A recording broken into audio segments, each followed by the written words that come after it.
India versus Australia 3 మ్యాచ్ల ODI series కి squad అయితే అనౌన్స్మెంట్ చేసింది మన బీసీసీఐ. ఈ స్క్వాడ్ లో బిగ్ బ్లో ఏదైనా ఉంది అంటే అదే హర్షిత్ రాణా. హర్షిత్ రాణా ఎంతో తొందరగా 3 ఫార్మెట్లలో ఒక ప్లేయర్ అయిపోయాడు. అసలు హర్షిత్ రాణా 3 ఫార్మెట్లలో ఆడే ప్లేయరా? ఈ ప్లేయర్ 3 ఫార్మెట్లలో అవసరమా అనే విమర్శలు ఎన్నో ఎదురయ్యాయి. టీమ్ మేనేజ్మెంట్ ఎందుకు హర్షిత్ రాణాకి అంత ఇంపార్టెన్స్ ఇస్తుంది? అసలు టీమిండియాని గౌతమ్ గంభీర్ ఏం చేయాలనుకుంటున్నాడు? గంభీర్ కి హర్షిత్ రాణాకి అసలు సంబంధం ఏంటి? ఇలాంటి మరెన్నో ఇంట్రెస్టింగ్ విషయాలు ఈ వీడియోలో చూద్దాం. వీడియోలోకి వెళ్లే ముందు ఇప్పుడే మన ఛానల్ ని విజిట్ చేస్తున్నట్లయితే వెంటనే సబ్స్క్రైబ్ చేసుకోండి. మరెన్నో వీడియోల కోసం పక్కనే ఉన్న గంటని గట్టిగా కొట్టండి, కానీ ఫోన్ స్క్రీన్ మాత్రం పగిలిపోకుండా చూసుకోండి. Harshit Rana Indian cricket team లో చాలా లక్కీ పర్సన్ అని చెప్పుకోవచ్చు. తను డెబ్యూ చేసిన ప్రతి మ్యాచ్ లో 3 వికెట్లు తీసుకున్నాడు. అండ్ అలాగే తను టీమిండియా 3 ఫార్మాట్లలో చోటు దక్కించుకోవడానికి ఎంతో సమయం అయితే పట్టలేదు. ఇక మ్యాటర్ లోకి వెళ్తే హర్షిత్ రాణా 3 ఫార్మాట్లలో ఆడే ప్లేయర్ అయినా అసలు తనకి ఎంతో స్కిల్స్ అండ్ టాలెంట్స్ ఉంది. కానీ మొహమ్మద్ సిరాజ్ లాంటి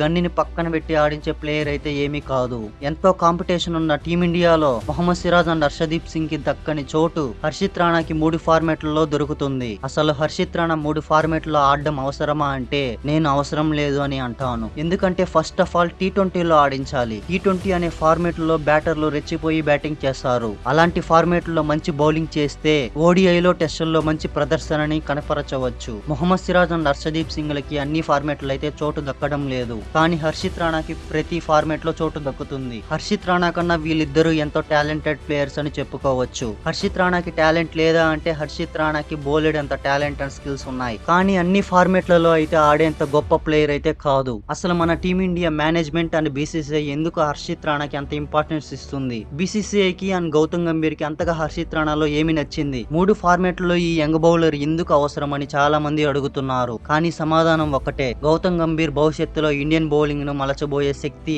ఇతడే అని భావిస్తున్నాడు. కానీ హర్షదీప్ సింగ్ అండ్ మొహమ్మద్ సిరాజ్ లను పక్కన పెట్టి ఈ ప్లేయర్ కి అంత ఇంపార్టెన్స్ ఇవ్వడం కరెక్ట్ కాదు. టీమ్ మేనేజ్మెంట్ ఎందుకు అంత ప్రాధాన్యం ఇస్తుంది హర్షిత్ రాణాకి అంటే ఇతనిలో అగ్రెషన్ ఉంది, డిసిప్లైన్ ఉంది, ప్యాషన్ ఉంది, మరియు ముఖ్యంగా బౌలింగ్ చేసే కెపాసిటీ ఉంది. కానీ 3 ఫార్మాట్లలో ఆడేంత గొప్ప ప్లేయర్ అయితే కాదు. గంభీర్ హర్షిత్ రాణా మీద చూపుతున్న నమ్మకం ఏదో గుప్త రహస్యమేమీ కాదు, అది ఒక విజన్. టీమిండియాకి నెక్స్ట్ బిగ్ ఫాస్ట్ బౌలర్ కావాలి అంటే అతడు హర్షిత్ రాణా కావాలి. ఇక బ్యాటింగ్ లో చూసుకుంటే యశస్వి జైస్వాల్ టెస్ట్ ఫార్మాట్ లో కంటిన్యూగా 50 యావరేజ్ తో పరుగులు చేస్తున్నా కూడా 3 ఫార్మాట్లలో అవకాశం ఇవ్వట్లేదు బీసీసీఐ. ఎప్పుడైతే డెబ్యూ చేశాడో అప్పటి నుంచి ఇప్పటి వరకు సెంచరీలో మోత మోగిస్తున్నాడు. ఆస్ట్రేలియాకి అగైనెస్ట్ గా సెంచరీ, వెస్టిండీస్ కి అగైనెస్ట్ గా సెంచరీ, ఇండియాలో సెంచరీ, అవే గ్రౌండ్ లో సెంచరీ, ఇలా ఎన్నో సెంచరీలతో అదర కొడుతున్నా గానీ ఈ ప్లేయర్ కి మాత్రం 3 ఫార్మాట్లలో అవకాశం కల్పించట్లేదు. కేవలం టెస్ట్ కే పరిమితం చేసేశారు. T20లో 180, 200 స్ట్రైక్ రేట్ తో బ్యాటింగ్ చేయగల సత్తా ఈ ప్లేయర్ ది. ఓడిఐలో అద్భుతంగా బ్యాటింగ్ రాణించగలిగిన సత్తా ఈ ప్లేయర్ ది. కానీ యశస్వి జైస్వాల్ ని మాత్రం టెస్ట్ కే పరిమితం చేసేసింది మన బీసీసీఐ. ఇప్పుడైనా గౌతమ్ గంభీర్ అండ్ మేనేజ్మెంట్ కళ్ళు తెరుచుకుంటారని మనస్ఫూర్తిగా భావిస్తున్నాము. గౌతమ్ గంభీర్ కోచ్ గా 2024లో కేకేఆర్ ని టైటిల్ గెలిచేలా చేశాడు. ఆ తర్వాత బీసీసీఐ గౌతమ్ గంభీర్ ని టీమిండియాకి హెడ్ కోచ్ గా అపాయింట్మెంట్ చేసింది. తర్వాత బీజీటీలో ఓటమి, ఇలా ఎన్నో జరిగాయి. కానీ 2000 ఛాంపియన్స్ ట్రోఫీలో టీమిండియా ఛాంపియన్స్ అయింది గౌతమ్ గంభీర్ మెంటర్షిప్ లో. టీమిండియాలో సీనియర్ ప్లేయర్స్ ఉంటే గంభీర్ ని క్వశ్చన్ చేస్తారు అని తన క్రెడిట్ కోసం సీనియర్స్ జట్టు నుంచి వీడేలా చేస్తున్నాడు. ముందేమో రవిచంద్రన్ అశ్విన్ అర్ధాంతరంగా జట్టుకు గుడ్ బై చెప్పాడు. ఇప్పుడు జరుగుతున్న ఓడిఐ సిరీస్ కి రోహిత్ శర్మని ఓడిఐ కెప్టెన్సీ నుంచి తొలగించాడు. రవీంద్ర జడేజాకి ఓడిఐలో అసలు చోటే ఇవ్వలేదు. ఎందుకంటే 2027 ఓడిఐ వరల్డ్ కప్ సమయానికి జట్టులో అందరూ యంగ్స్టర్సే ఉంటే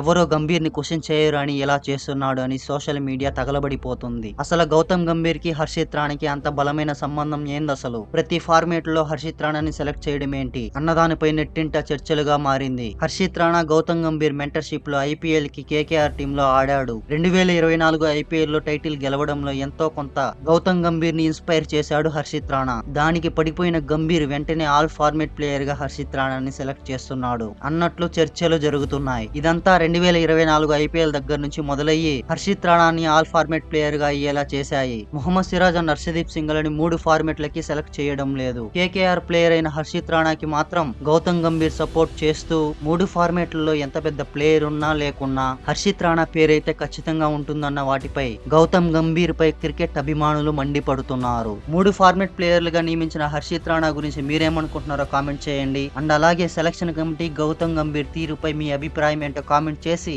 వెంటనే మన ఛానల్ ని సబ్స్క్రైబ్ చేసుకోండి. మరెన్నో ఇంట్రెస్టింగ్ వీడియోలతో అదరగొడదాం.